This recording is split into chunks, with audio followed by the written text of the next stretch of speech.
চুল রিবন্ডিং এই ব্যাপারটা আমাদের বর্তমান প্রজন্মের জন্য একটা বেশ আকর্ষণীয় ব্যাপার হয়ে উঠেছে। আমাদের মেয়েরা প্রায় নিজের আঁকাবাঁকা চুলকে রিবন্ডিং করে সোজা করে ফেলে, আবার যাদের চুল সোজা তারা সেটাকে আঁকাবাঁকা করার চেষ্টা করে। তাহলে পুরো প্রসেসটা কীভাবে বিউটি পার্লারে কাজ করে আমরা একটু সেটা বুঝি। প্রথমে আমাদের বুঝতে হবে চুল জিনিসটা কী। চুল হচ্ছে একটা প্রোটিন, এই প্রোটিনটার নাম হচ্ছে আলফা কেরাটিন। এখন একটা প্রোটিন অনেকগুলো ছোট ছোট ইউনিট দিয়ে তৈরি, অর্থাৎ একটা প্রোটিন হচ্ছে, লক্ষ্য করো, অনেকগুলো ছোট ছোট সাব ইউনিট জোড়া লেগে একটা প্রোটিন তৈরি হয়। চুলেও এরকম অনেকগুলো ছোট ছোট ইউনিট জোড়া লেগে একটা বড় প্রোটিন তৈরি হয়। এই ইউনিটগুলোকে প্রোটিনের ক্ষেত্রে বলা হয়ে থাকে অ্যামিনো অ্যাসিড। এখন এই অ্যামিনো অ্যাসিড আছে প্রায় 20 ধরনের। তাদের মধ্যে একটা বিশেষ অ্যামিনো অ্যাসিড আছে যেটার নাম হচ্ছে সিস্টিন, যেটাকে আমরা CYS দিয়ে প্রকাশ করে থাকি। সিস্টিনের কার্যকরী মূলক হিসেবে সেখানে একটা SH গ্রুপ থাকে। দুটো সিস্টিন যখন পাশাপাশি থাকে, এই দুটো সিস্টিনের এসটা একটার সাথে বন্ড করে একটা SS বন্ড তৈরি করে, অর্থাৎ দুইটা সিস্টিনের এস একসাথে জোড়া লেগে এরকম একটা SS বন্ড করে। এই SS বন্ডটাকে আমরা বলে থাকি সায়েন্সের ভাষায় ডাইসালফাইড বন্ড, অর্থাৎ দুইটা সিস্টিন নিজেদের মাঝখানে এই বন্ডটা করতে পারে, যেটা চুলের প্রোটিনে হওয়া সম্ভব। এখন লক্ষ্য করো, একটা স্ট্রেইট চুল দেখতে কিরকম।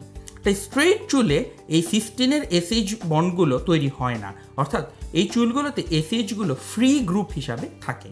কিন্তু চুল কেন কোকড়া হয় বা কার্লি হয়? কারণ কার্লি চুলের মাঝখানে লক্ষ্য করো, এই দুইটা SH পাশাপাশি যখন থাকে তখন তারা নিজেদের মাঝখানে বন্ড করে একটা ডাইসালফাইড বন্ড ক্রিয়েট করে। এই বন্ডটা চুল কার্লি হওয়ার পরে সেটাকে একসাথে চেপে ধরে রাখে। এইখানে চুলটা স্ট্রেট হওয়ার কারণে এই SH আর এই SH কাছাকাছি আসতে পারে না, তাই তাদের মাঝখানে ডাইসালফাইড বন্ড হয় না, তাই চুলটা স্ট্রেট থাকে। তাহলে অ্যান্সারটা হচ্ছে ডাইসালফাইড বন্ড থাকলে চুল কোকড়া হবে, আর না থাকলে চুলটা স্ট্রেট হবে। এখন দেখো, তুমি যখন পার্লারে যাও তখন কি হয়, ধরো তুমি এরকম একটা কোকড়া চুল নিয়ে গেছো, তাহলে এখানে অনেকগুলো ডাইসালফাইড বন্ড দেখা যাচ্ছে। এখন এই ডাইসালফাইড বন্ডগুলোকে চাইলেই ভেঙে ফেলা যায়। সেটার উপায় কি? বিভিন্ন রকম কেমিক্যাল পাওয়া যায়, যেমন একটা কেমিক্যাল হচ্ছে DTT। সত্যি কথা, এটা হচ্ছে একটা বিজারক যেটা এই ডাইসালফাইড বন্ডটাকে ভাঙতে পারে।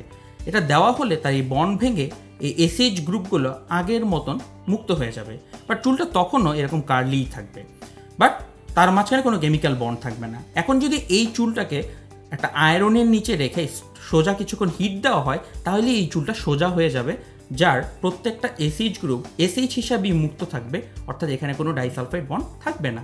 তাহলে প্রথমে চুলের মধ্যে ডাইসালফাইড বন্ড ছিল, আমরা জাস্ট ডাইসালফাইড বন্ডগুলোকে ভেঙে দিলাম। এটাই হচ্ছে একটা কোকড়া চুলকে স্ট্রেট করে ফেলার উপায়। তাহলে প্রথমে একটা DTT বা কেমিক্যাল দিতে হবে, তারপর সেখানে সুন্দরভাবে চুলটাকে আয়রন করে দিলেই চুলটা সোজা হয়ে যাবে।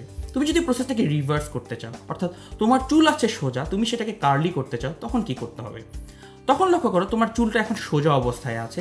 তুমি প্রথমে এই চুলটাকে ধরো একটা লাঠির চারপাশে এরকম বাঁকিয়ে রাখবে, অর্থাৎ চুলটাকে প্রথমে তুমি ম্যানুয়ালি একটা সাপোর্টের উপরে কার্লি করবে। তারপরে সেখানে আরেকটা ডিফারেন্ট কেমিক্যাল দেওয়া হবে। কেমিক্যাল দিলে তাদের মধ্যখানে নতুন করে ডাইসালফাইড বন্ড ক্রিয়েট হবে, তখন এই সোজা চুলটা কার্লি হয়ে যাবে। অর্থাৎ চুল সোজা হবে না কার্লি হবে, পুরো জিনিসটাই ডিপেন্ড করতেছে তার ডাইসালফাইড বন্ড আছে কি নাই তার উপর। ডাইসালফাইড বন্ড থাকলে চুল হবে কোকড়া, আর না থাকলে চুলটা হবে সোজা।